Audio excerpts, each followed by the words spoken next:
मेरा नाम एक्स मुस्लिम अब्दुल्ला है। यह चैनल किसी भी मुसलमान के प्रति नफरत फैलाने के लिए नहीं है।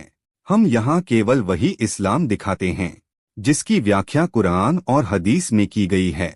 हम न तो कोई बात जोड़ते हैं और न ही कुछ छुपाते हैं। अगर किसी को हमारे कंटेंट से आपत्ति है तो पहले कुरान और हदीस को पढ़े, फिर हमसे सवाल करें।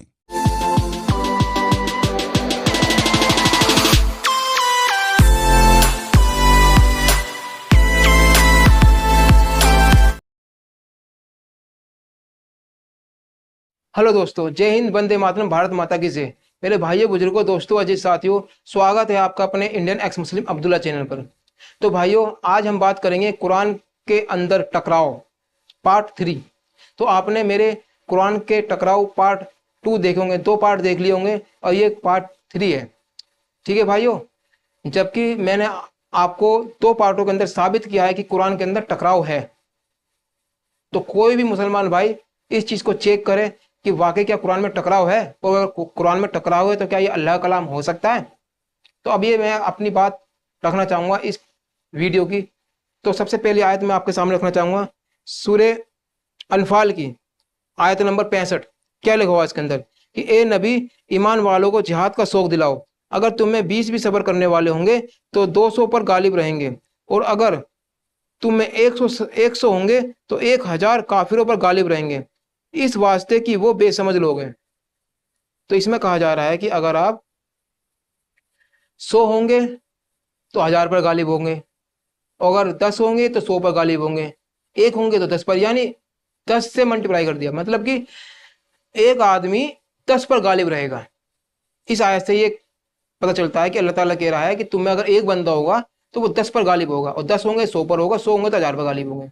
तो एक बंदा 10 के बराबर है, इसमें अल्लाह ताला कह रहा है। ठीक है, अब ये सूरह अनफाल की आयत नंबर 66 है। इसमें क्या लिखा हुआ है कि अच्छा, अब अल्लाह ताला तुम्हारा बोझ हल्का कर देता है। वो खूब जानता है कि तुम में नातवानी है, बस अगर तुम में से 100 सब्र करने वाले होंगे तो वो 200 पर गालिब रहेंगे, और अगर तुम में से 1000 होंगे तो वो अल्लाह के हुक्म से 2000 पर गालिब रहेंगे। अल्लाह सब्र करने वालों के साथ है। ठीक है भाइयों, क्या लिखा हुआ है कि, कि अच्छा, अब अल्लाह तुम्हारा बोझ हल्का कर देता है। वो खूब जानता है कि तुम में नातवानी है, बस अगर तुम में से 100 सब्र करने वाले होंगे, यानी अगर 100 सब्र करने वाले होंगे तो वो 200 पर गालिब रहेंगे, और अगर तुम में 1000 होंगे तो वो अल्लाह के हुक्म से 2000 पर गालिब रहेंगे। अल्लाह सब्र करने वालों के साथ है। तो इस आयत से पता चलता है मेरे भाइयों, इस आयत में कहा जा रहा है अब कि 10 होंगे तो 20 पर गालिब होंगे, 100 होंगे तो 200 पर गालिब होंगे, अब और 1000 होंगे तो 2000 पर गालिब होंगे, यानी अब एक बंदा 2 के बराबर है। वहां कहा जा रहा था कि एक बंदा 10 बंदे के बराबर है, और इस आयत में कहा जा रहा है, सूरह अनफाल की आयत नंबर 66 में कहा जा रहा है एक बंदा 2 के बराबर है। क्या ये टकराव नहीं है? क्यों जी? सूरह अनफाल की आयत नंबर 65 में कहा जा रहा है कि एक बंदा 10 के बराबर है। सूरह अनफाल की अगली 66 नंबर की आयत में कहा जा रहा है कि एक बंदा 2 के बराबर है। तो ये सीधा सीधा टकराव है। अगर इतनी सी बात भी अगर मुसलमानों की समझ में आए तो भाई कोई दुनिया का शख्स नहीं समझा सकता है, मैं तो छोड़ो, कोई भी नहीं समझा सकता है। तो भाई क्लियरली टकराव है ये। और सूरह निसा की आयत नंबर 82 में अल्लाह ताला कहता है कि अगर ये कुरान हमारी तरफ से नहीं होता तो इसमें टकराव होता, और टकराव है इसके अंदर। तो ये तो अल्लाह के हिसाब से ही अल्लाह का कलाम नहीं है। क्यों भाइयों? आपके सामने एक सबूत और रखना चाहूंगा मैं।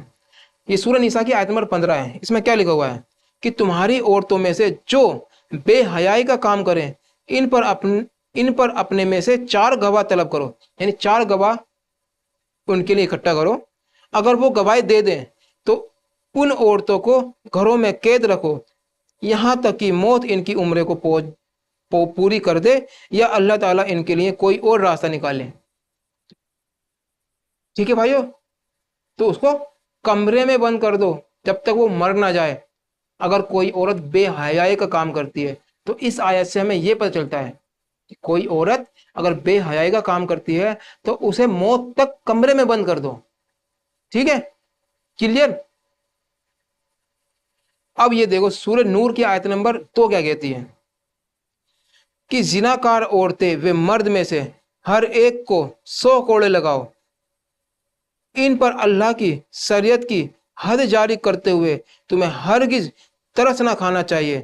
اگر تمہیں اللہ پر اور قیامت کے دن پر ایمان ہو، ان کی سزا کے وقت مسلمانوں کی ایک جماعت موجود ہونی چاہیے۔ یعنی اس میں کہا جا رہا ہے کہ ان کو زناکار عورت و مرد میں سے ہر ایک کو 100 کوڑے لگاؤ، ان پر اللہ کی شریعت کی حد جاری کرتے ہوئے، یعنی اللہ کی جو حد ہے وہ جاری ہے، اللہ کی یہ سزا ہے ان کے اوپر۔ تمہیں ہرگز ترس نہ کھانا چاہیے اگر تمہیں اللہ پر اور قیامت کے دن پر ایمان ہو، ان کی سزا کے وقت مسلمان کی ایک جماعت موجود ہونی چاہیے۔ تو بھائیو اس سے ہمیں پتہ چلتا ہے، اس آیت کے اندر کہا جا رہا ہے کہ اگر زناکار عورت یا مرد ہو تو ان کو 100 کوڑے لگاؤ، ٹھیک ہے بھائیو۔ اور اس آیت میں کیا کہا جا رہا ہے سورہ نساء کی آیت نمبر 15 میں کہ ان کو موت تک کمرے میں بند کر دو، اور یہاں کہا جا رہا ہے کہ اس کو 100 کوڑے لگاؤ۔ تو یہ ٹکراؤ نہیں ہے، ٹکراؤ ہے نہیں ہے، تو یہ اس ویڈیو کا دوسرا ٹکراؤ ہے، یعنی 3 پہلے ٹکراؤ ہوتے تو یہ ٹکراؤ ہو گئے، یعنی میں نے آپ کو ٹوٹل 5 ٹکراؤ دے چکا ہوں قرآن مجید کے اندر، 5، ٹھیک ہے بھائیو۔ اور ایک اور میں آپ کو دینا چاہوں گا اس ویڈیو کے اندر ہی، یہ سورہ ال عمران کی آیت نمبر 124 ہے۔ اس کے اندر کیا لکھا ہوا ہے کہ اور یہ شکر گزاری باعث و نصرت و امداد ہو، جب آپ مومنوں کو تسلی دے رہے تھے کیا آسمان سے 3000 فرشتے اتار کر اللہ تعالیٰ کا تمہاری مدد کرنا تمہیں کافی نہ تھا؟ یعنی اللہ تعالیٰ نے مسلمانوں کی 3000 فرشتوں سے مدد کری۔ اس آیت سے ہمیں پتہ چلتا ہے کہ اللہ تعالیٰ نے مسلمانوں کی 3000 فرشتوں سے مدد کری، یعنی 3000 فرشتے اتارے مسلمانوں کی مدد کے لیے۔ سورہ ال عمران آیت نمبر 124، ٹھیک ہے۔ اب پڑھتے ہیں سورہ ال عمران آیت نمبر 126، جائے تو نہیں اگلی ہی آیت میں کیا لکھا ہوا ہے دیکھیں، کیوں نہیں بلکہ اگر تم صبر و پرہیزگاری کرو اور یہ لوگ اسی دم تمہارے پاس آ جائیں تو تمہارا رب تمہاری امداد 5000 فرشتوں سے کرے گا جو نشاندار ہوں گے۔ تو یہاں کیا کہا جا رہا ہے کہ 5000 فرشتوں سے تمہاری مدد کرے گا، وہاں کہا جا رہا تھا کہ 3000 فرشتوں سے تمہاری مدد کرے گا، اور یہاں 5000 فرشتوں سے مدد کرے گا۔ تو بھائیو یہ ٹکراؤ ہے نہیں ہے، یہ 3000 ہے، یہ 5000 ہے۔ بھائی اللہ تعالیٰ کو یہ تو 5000 بولنا چاہیے یا پھر 3 بولنا چاہیے؟ وہاں بولا ہے 24 میں 3000 فرشتوں سے مدد کریں گے، اور یہاں پر 24 میں بولا 3000 فرشتوں سے مدد کریں گے، اور 125 میں بولا ہے کہ 5000 فرشتوں سے مدد کریں گے۔ اب بتائیے کیا یہ ٹکراؤ نہیں ہے؟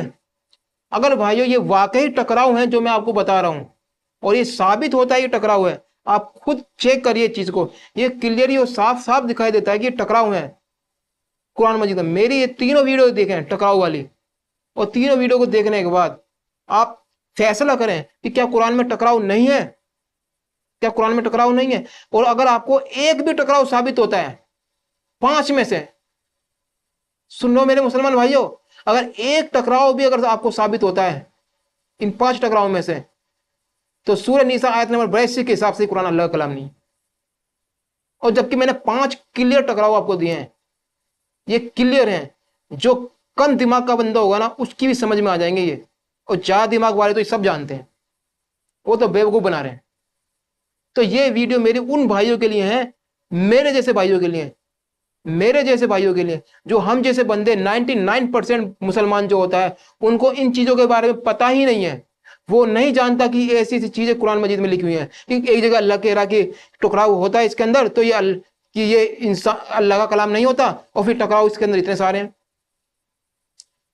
مسلمانوں کو تو یہ بتایا جاتا ہے اس میں کوئی ٹکراؤ نہیں ہے، کوئی تحریف نہیں ہے، جیسا نازل ہوا تھا ویسا کا ویسا آج قرآن موجود ہے، ایک حروف بھی نہیں بدلا، ایک نقطہ بھی نہیں بدلا قرآن مجید کا۔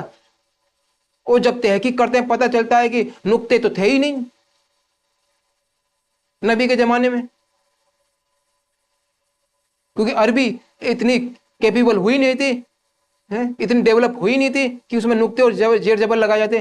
یہ ہمیں بعد میں پتہ چلتا ہے کہ بعد میں لگائے گئے، اور مسلمان دعویٰ کرتے ہیں کہ ایک نقطہ بھی نہیں بدلا۔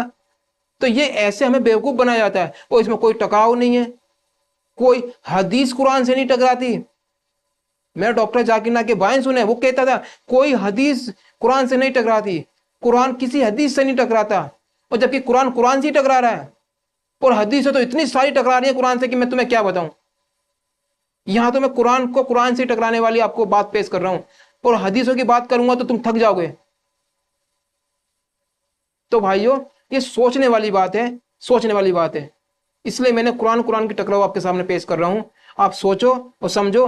मैं नहीं कहता हूं आपसे आप इस्लाम से बाहर हो जाओ, इस्लाम को छोड़ दो, लेकिन कम से कम तुम इस्लाम को जानो तो सही। कम से कम ये लोंडिया का सिस्टम जो, इस चीज को पढ़ तो लो, कम से कम जानोगे हाँ नबी ने कैसे लोंडिया बनाई, कैसे गुलाम बनाई, और कैसे कुरान मजीद तो हम तक पहुंचाए, कि इसमें टकराव हुए, इसमें तारीफ है। कुरान को जानो समझो, फिर तुम्हें रहना है तो रो, नहीं रहना है मतलब तुम्हारी मर्जी भाइयों।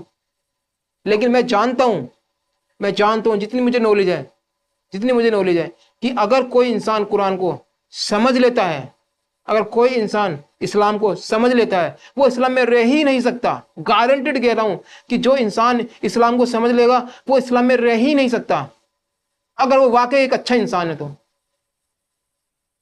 तो भाइयों, मिलते हैं नेक्स्ट वीडियो में।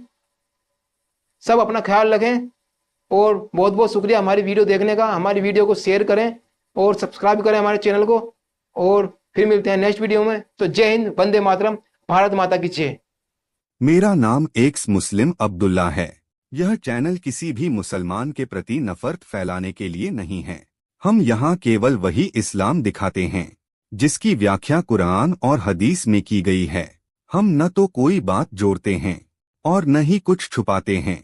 अगर किसी को हमारे कंटेंट से आपत्ति है तो पहले कुरान और हदीस को पढ़े, फिर हमसे सवाल करें।